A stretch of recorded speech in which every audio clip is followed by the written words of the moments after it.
Now, on News Talk 105.9 WMAL. O'Connor and Company. It's 8:06 and we're fired up and ready to go in this 8 o'clock hour. Hope you are too. Coming up at the end of this hour, it's the Chris Plant Show. But first, in 30 minutes, we'll speak with Tom Bevan of RealClearPolitics, get a snapshot of what the polls are looking like 1 week before the first Republican debate. I'm Larry O'Connor alongside Julie Gunlock. Morning. Good morning to you. And joining us right now is a former attorney with the Justice Department and now also a former county election official in Fulton County. So he knows what he's talking about here, and manager of the Election Law Reform Initiative over at Heritage Foundation, Hans Von Spakovsky. Hans, thanks for joining us.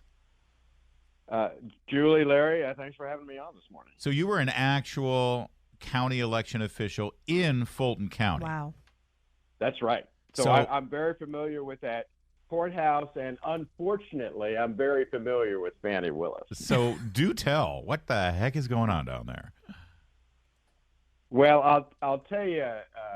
I'll tell you the politics going on, and then the law going on. Look, before all of this, Fannie Willis was an obscure local DA that no one had ever heard of.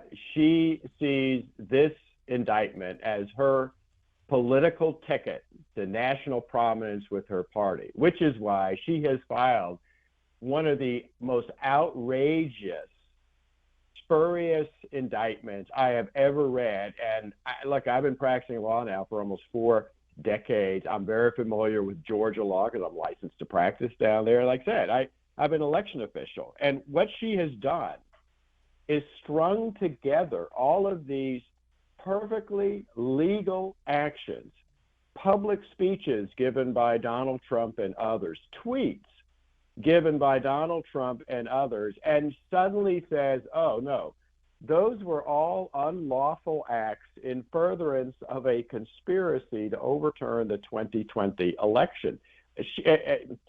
She should have gotten a failing grade in constitutional law because everything she describes in this indictment, 100 pages, is protected by the First Amendment. The ability to speak and make claims to contest an election, it's irrelevant. And it doesn't matter whether those claims were true or not. It doesn't matter whether Trump's claims that the election was stolen from him in Georgia because of fraud and other irregularities. It doesn't matter. He's got a right under the free speech clause of the First Amendment to do that. Second, she claims that the actions by Trump and others, when they were talking to state officials, trying to persuade them to send an alternate or contingent set of electors, Trump electors, to Washington if they, in fact, determined that the election had been stolen, that's also a criminal violation of the law. No, it's not, because the First Amendment doesn't just protect free speech. It also protects, and most people overlook this, your right to petition the government for redress of grievances. Well, he certainly had a grievance, Donald Trump did. He thought the election had been stolen. He had a right to speak to and petition government officials to do it. They didn't do it, but he certainly had a right to ask them to do it. This is an abusive lawsuit by an abusive prosecutor. This prosecutor is also asking for this trial to happen within 6 months. We've talked to other people who've said, these things take a lot longer than that, which again shows that this is just political. Right. I mean, can a judge dismiss that? I mean, what power does a judge have to say this is political, this is corrupt, and we're not going to go forward with this? Can that happen?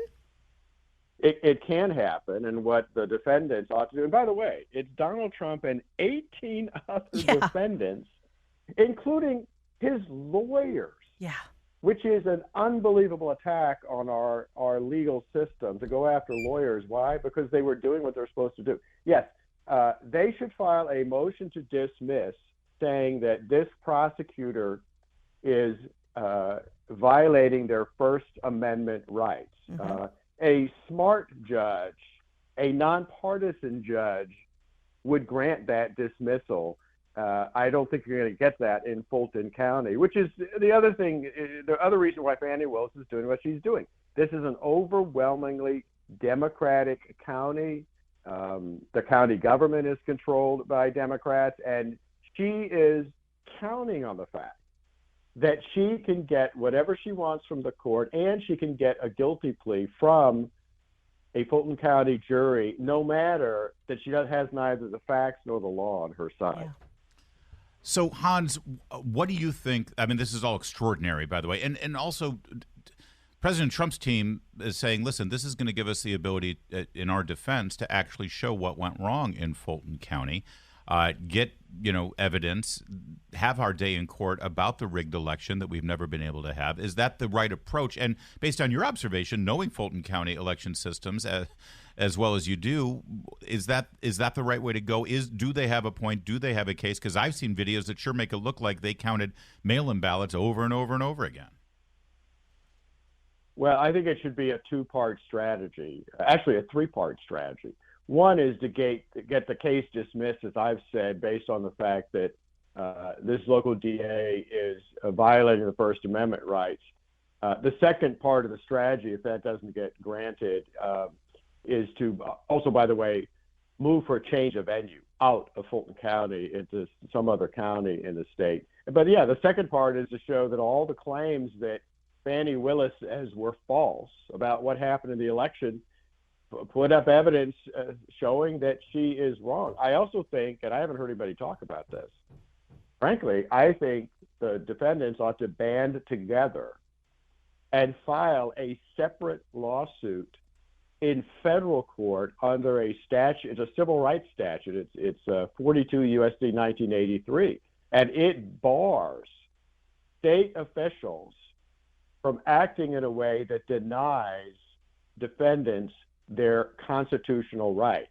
And this, what Fani Willis is doing is right within that federal statute. And guess what?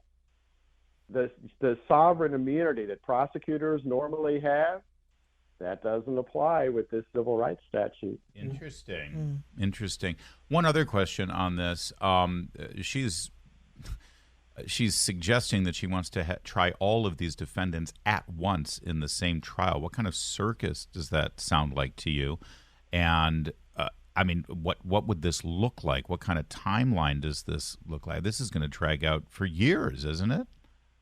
Everything she's asking for is totally impractical. Not only that, it infringes on the due process rights of these defendants. Look, it's Donald Trump and 18 other defendants. How in the world does she think that she can get to the trial stage in only 6 months? I mean, they don't even have a courtroom big enough at that courthouse to hold that many defendants and all of their lawyers. I think that rush to judgment is part of what shows just how political what she's doing is. By the way, I assume you've heard that her father was also a lawyer and a member of the Black Panthers, which tells you a little bit about her ideology. We'll leave it there. Hans Von Spakovsky, Heritage Foundation. Thank you, sir. Great insight, especially considering your direct, intimate knowledge to follow Fulton County election systems. Thank you, sir. Thanks for having me. It's 8:15. On the next Vince Coglianese Show, the biggest threat to the left? The truth. It tells you a lot. Join us 3 to 6 right here on WMAL. The Financial Times and the Wall Street Journal started calling my plan not initially as a compliment to Bidenomics. But guess what, folks? They're talking about it differently now. It's working. It's working. I'm serious. I'm serious. Joe Biden was in Wisconsin yesterday, gave a speech on Bidenomics, all about Bidenomics. You know, Bidenomics, which takes a bunch of money that we don't have as a government and gives it to corporations that build devices and items that are very expensive that you can't afford and that you don't want. But they give incentives for them to build it, and then tax breaks for you if you're rich enough, like solar panels and electric cars. Yeah. If you're able to spend $150,000 up front, you'll get 20% back as a tax credit. That's Bidenomics, folks, and it's working. Julie, I'm just going to have to ask you to go along on the ride with me because there's so much, a plethora of, let me just say, the president is not well. No. Whether he's reading from his script or whether he's speaking extemporaneously, you just need to hear it to believe it and recognize that this is a man who wants 5 more years. And I don't think he can make it through 1 more year. It's like if you're reading a paragraph and there are no spaces between the words. Well, and some of these words aren't even words. Yeah. In case you haven't noticed, inflation is down too and it's going lower. It's actually not down. Inflation is up, and in fact, July inflation ticked up from June. But let's not let the facts get in the way. That was also one of his lean forward and whisper moments. Yes, yes. It's in stark contrast to the conservative Republican view, the so-called MAGA view, which is. By the way, remember how he said, this isn't your father's Republican Party. These MAGA fascists are different. I told you this was going to be gone. See, he's always hated Republicans. He opposed Ronald Reagan. Yes. Okay, and his policies. He opposed Reagan's policies with the Soviets. He has hated Republicans his entire political career. That's why the Democrats and the media love him, because he's shameless in the way he attacks Republicans. And now, notice what he just did here. The conservative Republican view, which I like to call the MAGA Republican view, and listen to how he describes MAGA Republicans. It's in stark contrast to the conservative Republican view, the so-called MAGA view, which is focused on corporate profits. They say we should find, and the rationale up to now has been, let's find the cheapest place in the world to make our product. Let's shut down the operation in America and send it overseas, and then send the refined product back to America and sell it here. That's their philosophy. Actually, that's not even close to the MAGA. In fact, there are, conservative Republicans who do hold that view, who are anti-Trump and anti-MAGA and anti this new, what they call protectionist populist movement that has sort of become the message of the Republican Party. He's talking like it's 1986 right now. Oh, exactly. I mean, and by the way, it's the Democrats who promote that. It was Bill Clinton with his global trade deals with China. Citizenry, right? Exactly. The UN and NAFTA, right? And they're the ones who did that. And does he know about Brexit? Right. Thank you. And so then he starts to target Ron Johnson this way. You can see how Ron Johnson's rationale and MAGA rationale worked out. What? You heard him. No. Oh yeah, that's your president. Everything's fine. A little more. People like Ron believe that it's a good thing. The corporate American bottom line is if that's all you need to look at, it's good for America. Well, that's not my bottom line.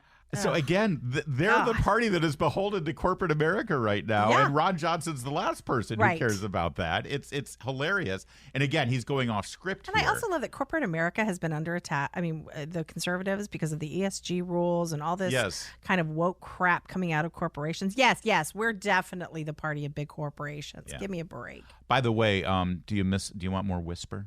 Do you want more lean into the microphone and do his thing? Oh, he did that in spades. 4 to 5 years of apprenticeship. Hear me? Like going back to college. 4 to 5 years. You get paid, but not nearly what you get paid when you get your card.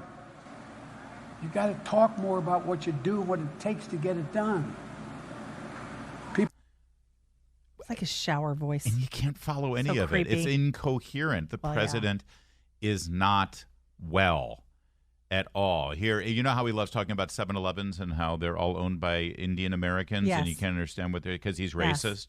Well, he can't quit the 7-Elevens. What happens when you build a gas station? You end up with something like a 7-Eleven or a donut shop or a drugstore around it. But he wants to stop gas stations from being built. He tries to prohibit. Try refining gas in this country, let alone drilling for oil. And why do we need gas stations with all of our charging stations? When I signed the bipartisan infrastructure again, which Ron Johnson. Did you get that? Just real fast. When he signed the bipartisan what now? When I signed the bipartisan infrastructure again, which. Things are going great. Things are going fantastic. Then there was this one. So that's all of the dopey stuff. The things he gets wrong, the things he can't pronounce, the things that shows that he's just not completely there. And then there's just the outright lies. It's dangerous, and this reconstruction is long overdue. A lot of you were with me when I was in Pittsburgh. By the way, Pittsburgh is a city of bridges, more bridges in Pittsburgh than any other city in America. I watched that bridge collapse. I got there and saw it collapse. According to the Associated Press write-up the day of that bridge collapse, the collapse came hours before President Joe Biden arrived in the city to promote his $1 trillion infrastructure law. As we will remind you once again, Biden is a horrible person and a liar. And a liar. It's a double whammy. It He's is. a double threat. It's 8:23. Coming up, how does all this affect the presidential nomination process? Here we are 1 week away from the first debate. Will Trump be there? Does he need to be there? What are the polls saying? We'll ask Tom Bevan, Real Clear Politics, next. It's 8:36. It's O'Connor and Company. In 30 minutes, we hand it off to Chris Plant. But Julie Gunlock and I, we have some unfinished business here.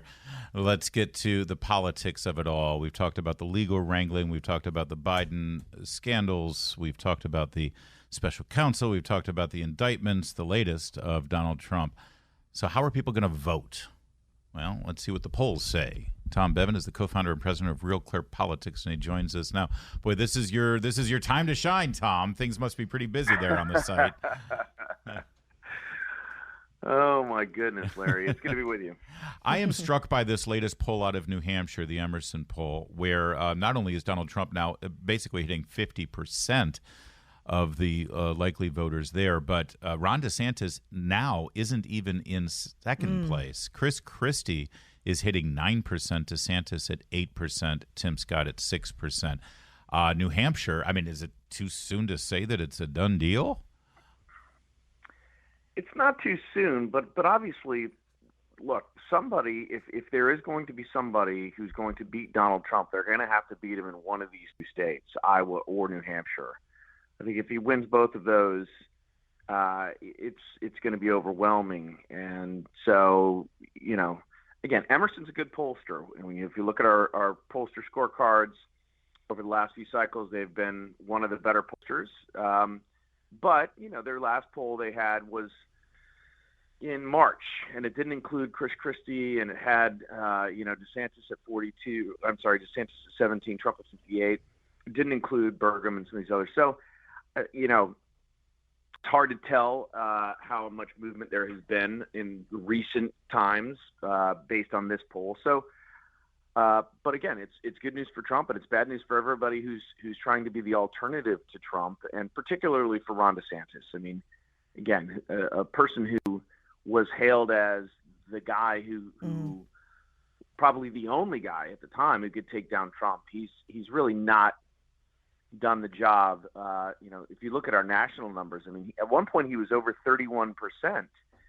Now he's under 15% nationally, and he hasn't done any better in Iowa or New Hampshire. So, well, Tom, it continues to be a struggle for Ron DeSantis. Tom, he just needs a few indictments to come down, and then maybe his right. poll numbers will improve. Look, the polls are also showing that Trump is really neck and neck with Biden. And, we've noticed that Biden's been pretty silent, no comment on Maui, just astonishing. They are obviously keeping him from the mic. He did talk yesterday. He was completely incoherent, repeating old stories that are known to be false. Do you think as Biden emerges more, and certainly during debates, do you see a shift in this, or what will happen to these polls once Biden becomes, more verbal as we see him more? Honestly, I don't, Julie. And here's the reason. I mean, I think our sort of fundamental nature of our politics is broken. If you judge the last election cycle, 2022, by all of the traditional metrics that we would look at, presidential job approval, gas prices, the economy, inflation, all of those things, the Democrats should have paid a huge price, and they didn't. And Joe Biden's job approval rating was in the low 40s. He's gotten as low as 38% in our Real Clear Politics average, but he's generally been in the low 40s now for a long time. It has hurt the Democrats. You saw what happened with John Fetterman in Pennsylvania, winning election after that debate performance. I mean, voters simply don't care about that anymore. They're going to vote for Joe Biden. Democrats are going to vote for Joe Biden if he's catatonic or not. Republicans are going to vote for Donald Trump if he's in jail or not. And the question is, what are independent voters going to do?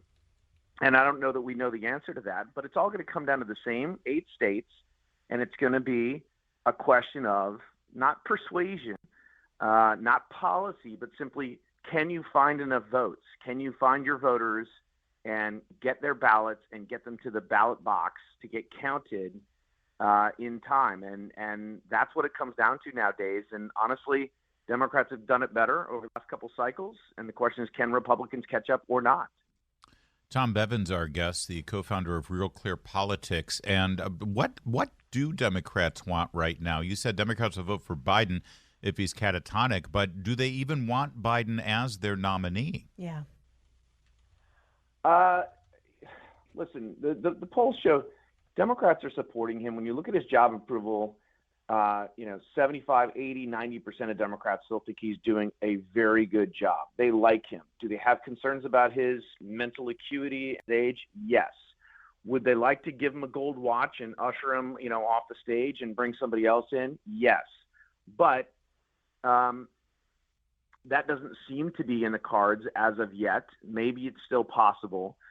But then Democrats are faced with a problem as well, which is, Kamala Harris, her favorability ratings, her approval ratings are not great. She would be vulnerable, I think very vulnerable. In fact, Biden's leading in the national polls right now. Biden's leading Trump by about less than 1 percentage point. But if you put Trump up with Harris, he's beating her by about 3.5 or almost 4 points. So Democrats would, I think, be in a worse shape to have Kamala Harris. And then the question is, okay, well, we'll bring in Gavin Newsom or J.B. Pritzker or some other, rich white guy to displace the first African-American female vice president. And that will cause some hurt feelings with the Democratic base. And that Democrats will need African-American voters in Georgia and all these other states to turn out, Pennsylvania, Michigan. And to the extent that they do something to displace Biden that's going to depress that base, that could be a real problem. Real fast, Tom Bevan, you mentioned the handful of states that is going to decide this as usual, and you just threw a few of them out there. Is Virginia now on that list, considering the success of Glenn Youngkin and his ticket winning statewide and his popularity? I don't really think so. I think Virginia is a state that has moved into the Democratic column. It would take something significant, especially when you're talking, again, Glenn Youngkin did a good job, ran a good campaign, moderate guy. If Donald Trump's the nominee, not even close. If Ron DeSantis is the nominee, perhaps it gets close, but I still think it's too blue at this point. If Glenn Youngkin's the nominee. We'll have to leave it there, Tom Bevan. Thanks for joining us, as always, and we'll keep clicking at RCP. Thanks, Tom. Thanks, guys. Appreciate it. You bet. It is 8:44. Well, this is pretty great. President of the United States took to Twitter. X. Is it X? Is it Twitter? Yeah. Here's the tweet. Are you ready? I'm ready. Investing in America means investing in all of America. When I ran for president, I made a promise that I would leave no part of the country behind. It's great stuff, right? Great tweet. Here's the prize. It's really powerful when tweet. I ran for president. When I ran for president, yeah. The problem is it's not on the president's Twitter feed. It's on Press Secretary Karine Jean-Pierre's Twitter feed. They're so bad at this. Karine Jean-Pierre tweeted, or somebody in the comms department tweeted, on Karine Jean-Pierre's Twitter account, when I ran for president, I missed that. Did she run for president? Well, she is a historic figure. She is a very historic figure. Just listen to how she pronounces Senator Hirano's name. Yeah, that's really good stuff. Really fantastic. So bad. I can't believe Biden beat her in the primary process. Yeah. There was such a historic figure. Remember like that fierce debate between Karine Jean-Pierre and Joe Biden during the primaries? It's just awful. I mean, nobody thought that Joe Biden tweeted for himself. But I know, but just do they have to be so obvious about it? How obviously bad. I mean, clearly, I'm guessing it wasn't Karine Jean-Pierre either. It was somebody in the comms department who has access to all of the Twitter accounts. They're doing great, Larry.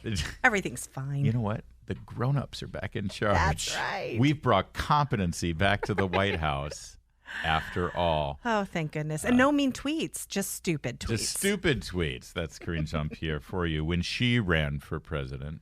Senator Hirano, who I said the president spoke to just last night, he thanked the president. Just to be clear here, Mazie Hirono is now named Hirino and is a man. Not the brightest woman, but, she probably doesn't misgender obvious women. She's historic. Yes. Historic. I believe this is how we ended the show yesterday, and I had to admonish you.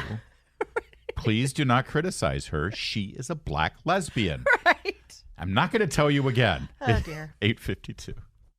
That's a wrap. Julie Gunlock, thanks for being here as always. See you next week. Yes, next week. Patrice Onwuka here tomorrow, and Chris Plant here right now. Right now. That's where I was enjoying your Joseph Robinette Biden coverage and his making out. He still tells those stories that he gets Pinocchios, and he did 2 of them yesterday. He did the Pittsburgh Bridge. He also did the Amtrak story about the guy. You've done more miles here than on Air Force One. Total lie. Been debunked again and again. But it doesn't matter. When you're a Democrat, it's like being a North Korean leader. It's it's completely nuts. These people, if they had minds, they'd be out of them. They just amazing. Last time he told that Amtrak story is when his son was brought back in a flag-draped coffin after his combat death in Iraq. Right. Oh, no, wait, that's a lie, too. Right. Forgetting all the lines. It's hard to keep him straight. Yeah. Well, it's, if he's not aware whether it's true or not, is it still a lie? Huh? Yeah, right. Either lies or dementia. That and President Trump and politics and transgender children schools, Montgomery County, because Democrats are coming for your children.